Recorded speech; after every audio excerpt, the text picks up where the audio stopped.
you just raised, Richard, what about the consumer?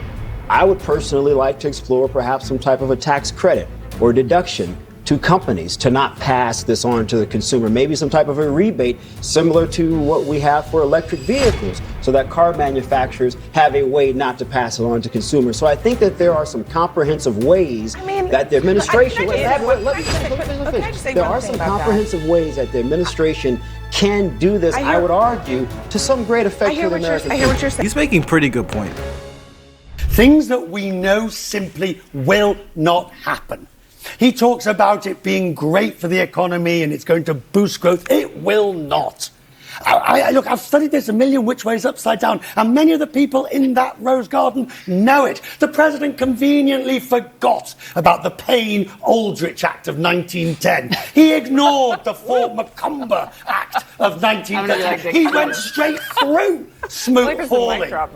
And then he gets to this nirvana where billions of dollars are going to come in. Where does he think these billions are coming from?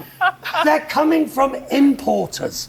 Importers will pay because they get something known as a customs schedule when the goods come off the boat. And that is an invoice, and the importer pays.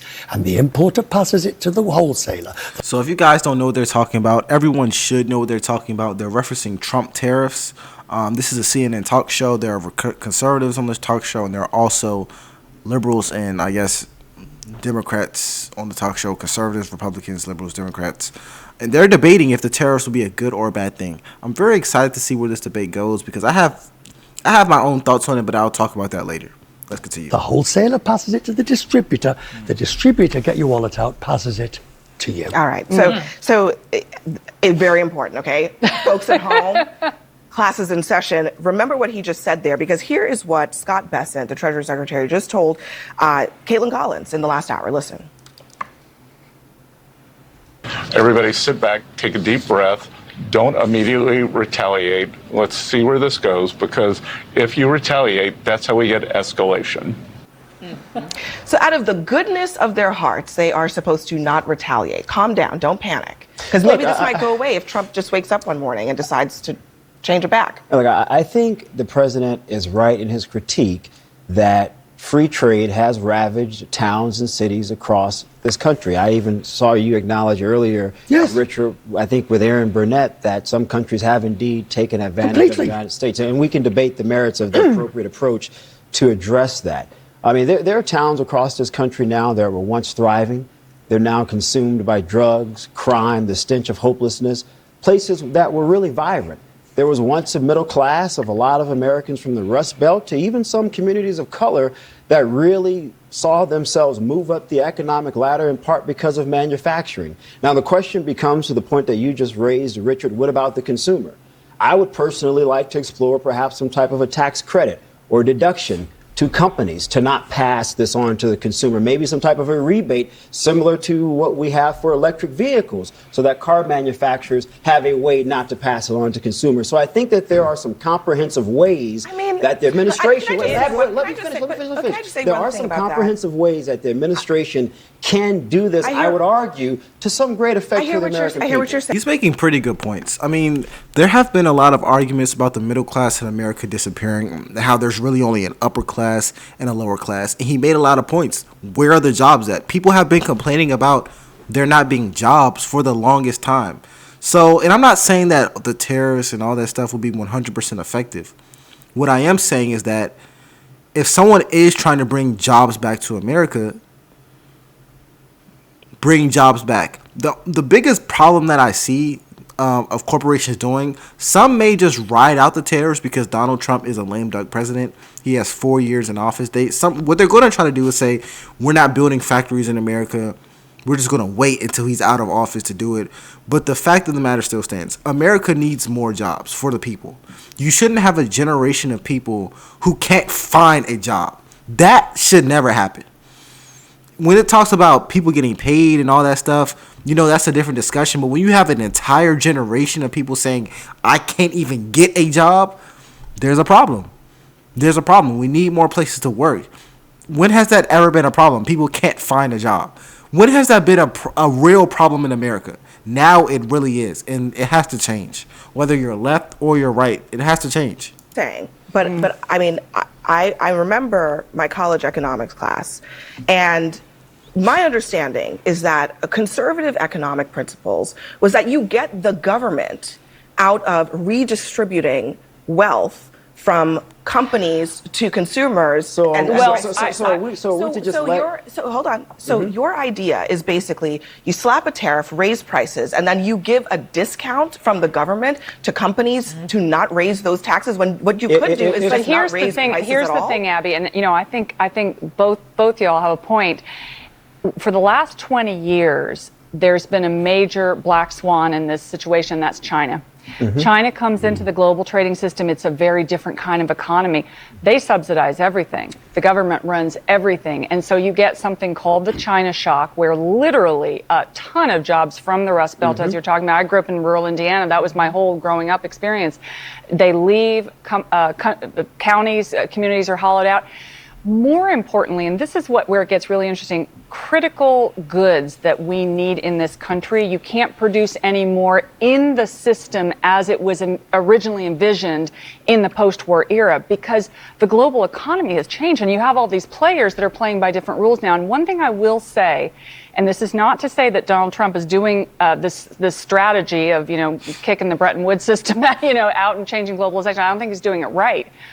But he is making an important point, which is that it's outdated and it needs to change. And that is a stepping off point for a conversation I would like to see Democrats actually engaging with more proactively myself. Let me say a couple of things.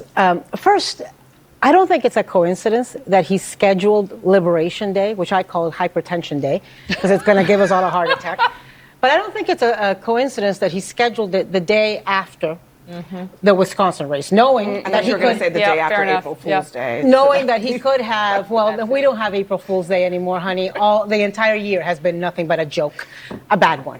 But I don't think it's a coincidence it was scheduled after that election, so that this is the thing we're talking about, right?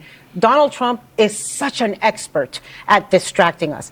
Also, as I watched that ceremony today, and then I saw so many Republicans who I know have been free traders and anti-tariff people their entire careers, starting with my former Senator Marco Rubio, who I have known since we were like teenagers. This man has spent his entire life arguing against tariffs, and now he's out there waving the flag. And so it's almost like you're watching, the emperor has no clothes on, play live on your TV, and it's the problem of there being no guardrails. But could it be possible that some of those Republicans of the past were partially incorrect? No, it's possible that they've lost their cojones and that they are doing nothing but kowtowing to Donald Trump. So Anna, let's leave the president out of it for a minute. Is it not? How do you leave the president out of it? Let me make my point, please. Is it not possible to agree that the original argument for free trade is indeed flawed? Sir Michael, they had this same position. It's very possible, because apparently America was the only place that believed in free trade. China didn't believe in free trade. They were tariffing us like it was no tomorrow. If you're an American, go to China and try to buy a house. See how that goes. See how that goes for you. Go to China and try to put your kid in the best school there. See how that goes for you. Go to China and try to start a business. See how that goes. And they're the second. We are number one. They're number two. They're the world superpowers. It's like free trade only existed here. And this is not a partisan take that I'm making. This is something that I've been saying before Trump started his second term. This is something that Barack Obama said, not necessarily with trade, but with countries taking advantage of America. Why does Europe have so many socialist hospitals and free healthcare? Why does Europe have free healthcare? Let's talk about it.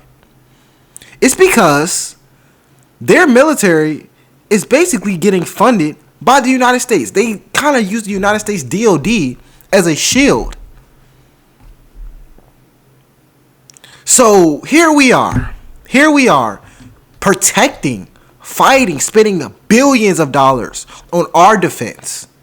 And what are North American places doing? What are North American, Canada, what are they doing? They're using the DOD, the United States DOD, as a shield from other places. What is Europe doing? They're using us as a shield, and then they're giving their citizens free health care while they talk about U.S. citizens, while they talk down on U.S. citizens. And I'm not saying all Europeans do that. But the fact is this. People have been taking advantage of the United States. People have been treating the United States unfairly. And this is not a partisan take that I'm making.